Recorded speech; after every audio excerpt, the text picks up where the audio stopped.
Uh-huh. Okay. So I'm sure most of us are familiar with examples of the triviality of fame, such as Paris Hilton and the Kardashians, who are basically just famous because they're pretty and rich. The origins of fame in the movie industry are hardly any less arbitrary. Today, the movie industry is largely dominated by movie stars who are the primary determinant of whether or not, or rather how well a movie will sell. This wasn't always the case, as actors and actresses were largely anonymous. According to Jack Doyle in his article, A Star is Born, he says the film studios then were out to produce a cheap, standardized product, and part of the strategy was to keep actors anonymous and low paid. Indeed, most actors of that day focused on the vaudeville stage, and many, in fact, thought it downright horrid to work in the flickers. So Florence's rise to fame changed all this. She inspired the movie industry's focus on promoting particular actors and actresses, which came to be known later as the star system, for those of you who are unfamiliar. So I was first introduced to this story in an anthropology class that I took at Texas State, and all the additional information comes from 3 sources: an article by Jack Doyle called A Star is Born, a biography by Kelly Brown called Florence Lawrence, the Biograph Girl, America's First Movie Star, and another article by Martin Contarillo, and an article entitled The Immortals, Florence Lawrence, The Star System is Born. So the birth of the star system had wide-ranging implications for actors and actresses, and drastically altered the way they were treated, in addition to shaping the way the movie industry is today. These events also offer some insight into the origins of fame itself. So Lawrence had relatively modest beginnings in the film industry. She started, like many actors and actresses of the era, as a vaudeville act, and around 1907 she started working for a company called Vitagraph. She wasn't paid very well. According to Martin Contarillo, she was paid about $20 a day, which adjusted for inflation is about $460, not a day, a week, which adjusted for inflation is about $460 a week now.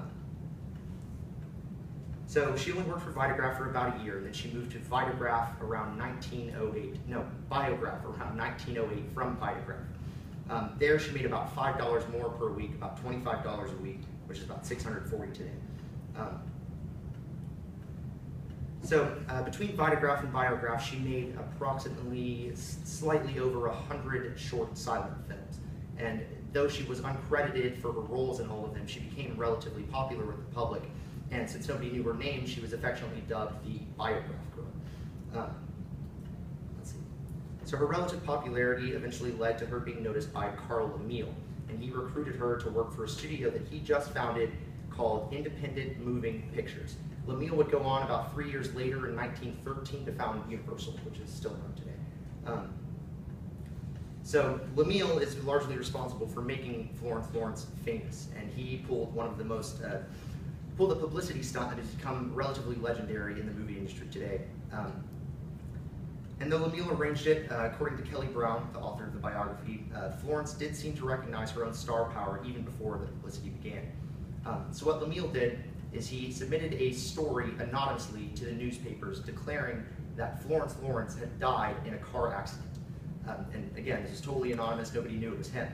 So after this, I don't know exactly how long, he released a letter to the press deceptively entitled, We Nail a Lie, and basically denied the rumors of her death, which he started, but nobody knew it. And with this letter, conveniently, he placed an ad for a movie that she was acting in with IMP, Independent Moving Pictures. So the reason he did this, or rather, he blamed Biograph, the company that she had left to work for IMP, for spreading this rumor of her death.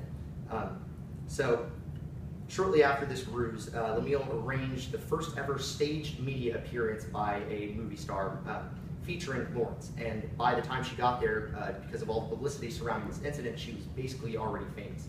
She, according to reports, was mobbed by fans and, you know, the whole spiel. So Lawrence's rise to fame in the wake of this event had wide-reaching effects on the entire industry as more and more actors and actresses were elevated to stardom.